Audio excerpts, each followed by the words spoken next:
Selamat malam saudaraku yang dikasihi oleh Yesus Kristus dimanapun saudara berada.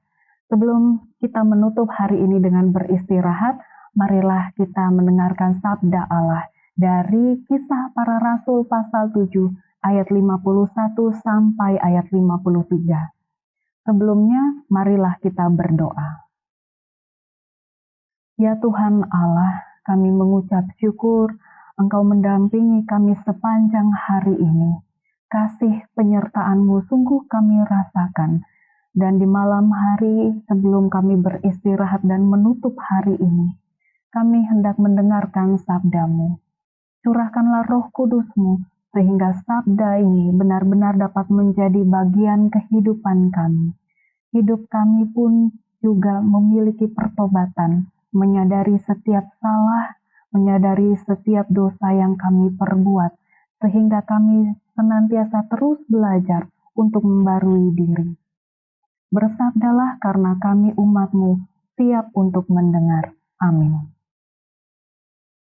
Pembacaan Alkitab dari Kisah Para Rasul 7 ayat 51 sampai 53 akan saya bacakan untuk kita. Hai orang-orang yang keras kepala dan yang tidak bersunat hati dan telinga, kamu selalu menentang Roh Kudus, sama seperti nenek moyangmu, demikian juga kamu. Siapakah dari nabi-nabi yang tidak dianiaya oleh nenek moyangmu? Bahkan mereka membunuh orang-orang yang lebih dahulu memberitakan tentang kedatangan orang benar, yang sekarang telah kamu hianati dan kamu bunuh. Kamu telah menerima hukum Taurat yang disampaikan oleh malaikat-malaikat, akan tetapi kamu tidak menurutinya. Demikianlah pembacaan Alkitab, terpujilah Yesus Kristus, haleluya. Saudaraku yang terkasih di dalam Yesus Kristus, di dalam penutupan pembelaan Stefanus, dengan keras Stefanus menyebut mereka sebagai orang-orang yang keras kepala dan yang tidak bersunat hati dan telinga. Penyebutan ini diberikan Stefanus kepada mereka karena mereka sesungguhnya sangat dekat dengan hukum Taurat. Mereka tahu, mereka cukup mengenal, namun ternyata mereka tidak menurutinya. Keras kepala adalah sikap orang-orang yang sudah tahu mana yang benar, mana yang tepat untuk dilakukan, namun tidak juga dilakukan karena berbagai situasi, ataupun karena tekanan-tekanan, atau bisa juga karena jalan pikirannya sendiri. Keras kepala seringkali juga dimiliki bagi orang-orang yang merasa bahwa dirinya lebih tinggi daripada yang lain. Dirinya lebih mampu, sehingga tidak mau mendengar teguran, tidak mau mendengar nasihat, atau tidak mau mendengar saran dari yang lain. Keras kepala, bagaikan sudah masuk di dalam lubang, tidak bisa keluar, karena tidak menerima teguran, tidak menerima bantuan dan arahan dari orang lain. Dia berjuang sendiri atau bahkan menyalahkan keadaan. Mereka juga adalah orang-orang yang disebut tidak bersunat hati dan telinga. Saudaraku yang terkasih, sungguhlah diperlukan kemurnian hati, ketulusan. Maka kita mampu menerima teguran, kita mampu menerima ajaran. Kita juga mampu melihat perubahan-perubahan atau potensi-potensi yang lebih besar yang mungkin ada dalam diri orang lain daripada diri kita. Meskipun kita tahu bahwa kita memiliki potensi, kemampuan, namun ternyata jika ada yang dipakai juga oleh Tuhan untuk menyatakan kehadirannya, menyatakan keselamatannya, maka kita pun perlu juga untuk membuka hati dan pikiran. Bukan untuk membandingkan, bukan berkeras hati bahwa kitalah yang paling benar. Allah dapat memakai siapa saja, dan itu adalah pekerjaan Roh Kudus. Marilah kita juga menyadari bahwa kadang-kadang kita pun berada dalam posisi seperti mereka, yang keras kepala, tidak bersunat hati dan telinga. Kita tahu hukum Tuhan, kita tahu perintah-perintah Allah, namun ternyata kita tidak menurutinya, entah karena situasi atau karena pikiran kita sendiri. Kita tidak menuruti dengan berbagai alasan yang muncul dari diri kita sendiri. Dengan berani Stefanus membuka diri mereka semua yang hadir di Mahkamah Agama, bahwa salah satunya adalah mereka mengkhianati dan membunuh orang benar yang dimaksudkan di ayat 52, yaitu Yesus Kristus sendiri yang menggenapi hukum Taurat. Oleh sebab itu, seperti di ayat 54 katakan, ketika anggota-anggota Mahkamah Agama itu mendengar semuanya itu, sangat tertusuk hati mereka.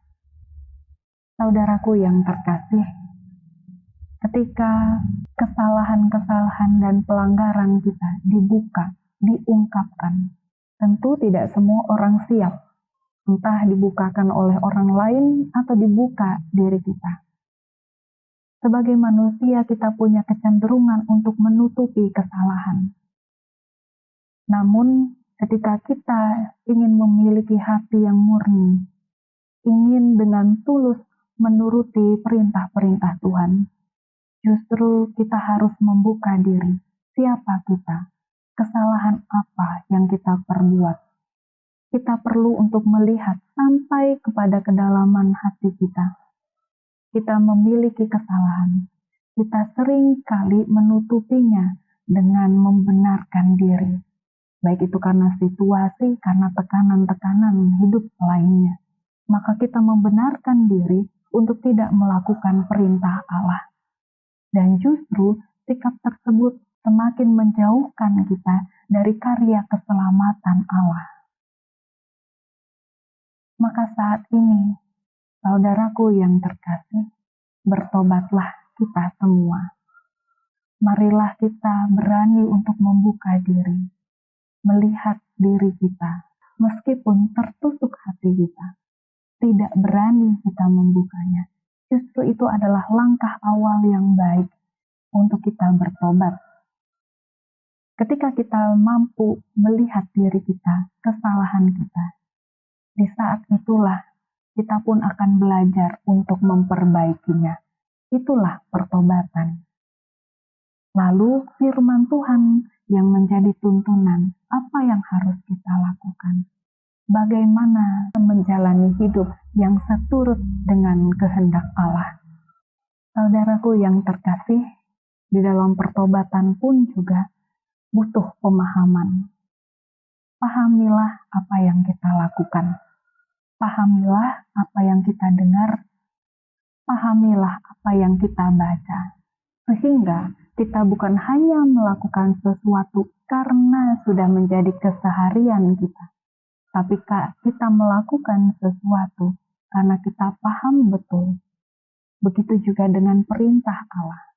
Ketika kita paham akan firman Tuhan, maka kita akan berusaha melaksanakannya tanpa melakukan pembelaan diri karena keinginan daging kita.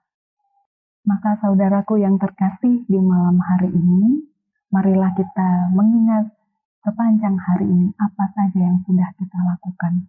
Apa saja yang sudah kita perbuat, ucapkan, pikirkan, yang mungkin di dalamnya kita melakukan kesalahan, kita melakukan pelanggaran yang menyakiti sesama, atau bahkan mendukakan hati Tuhan. Firman di malam hari ini menolong kita untuk terus belajar, menolong kita untuk terus mampu membuka diri, sehingga sabda-sabda Allah yang diberitakan kepada kita tidak berlalu sia-sia. Sehingga tiap harinya kita belajar untuk seturut dengan kehendak Allah. Dan percayalah, ketika kita melakukan sabda-sabda Allah tersebut, di dalamnya ada keselamatan yang bukan hanya untuk diri kita sendiri, namun bagi seluruh ciptaan. Kiranya Tuhan Yesus memberkati. Amin. Saudaraku yang terkasih, marilah kita berdoa. Ya Tuhan Allah, kami mengucap syukur untuk firman yang telah kami dengar dan renungkan, yang menyadarkan kami untuk melihat siapa diri kami sebenarnya. Begitu banyak pelanggaran, kesalahan yang kami lakukan. Kami tahu firman-firman-Mu, kami tahu perintah-Mu, namun terkadang sangat sulit untuk kami lakukan. Bahkan kami melakukan tawar-menawar, pembelaan diri, karena keinginan daging kami. Kami mengetahui firman-Mu, kami mengetahui ketetapan-Mu, namun perintah-Mu juga tidak kami laksanakan. Bahkan kami melakukan pembenaran diri. Dan ampunilah kami yang keras kepala, yang kurang memurnikan hati pikiran telinga kami. Bentuklah kami seturut dengan kehendak-Mu, supaya kami belajar menjadi umat yang hidupnya seturut dengan kehendak-Mu. Tuntunlah kami ya Allah, agar kami senantiasa belajar untuk terus-menerus membarui diri. Firman-Mu menjadi tuntunan bagi kami, supaya melalui kehidupan kami tercermin kuasa Allah dan karya keselamatan yang akan kami bawa juga untuk seluruh ciptaan. Malam sudah menjadi bagian kehidupan kami ya Allah. Kami tidak tahu apa yang akan terjadi. Yang kami tahu Engkau selalu bersama-sama dengan kami. Baik ketika kami hadir bersama keluarga, maupun di dalam kesendirian kami, di ruang isolasi, dimanapun kami berada. Ya Tuhan, Engkau juga yang senantiasa akan mendampingi istirahat malam kami, supaya besok kami boleh bangun dengan kesegaran yang baru untuk mampu menjalani kepercayaan Tuhan yang baru di hari yang baru. Inilah kami umat-Mu yang berserah, dan pakailah kami ya Allah untuk menjadi saksi-saksi-Mu. Di dalam Yesus Kristus Tuhan dan Juru Selamat kami berdoa. Amin. Demikian firman Tuhan di malam hari ini. Selamat menjadi umat Allah yang selalu berusaha belajar memberikan diri yang terbaik dan memiliki komitmen untuk bertobat, sehingga kita mampu melaksanakan perintah-perintah Allah, bukan hanya mengetahuinya, namun perintah Allah itu menjadi kesukaan dan juga menjadi bagian dalam hidup beriman kita setiap hari. Selamat malam, Tuhan Yesus memberkati.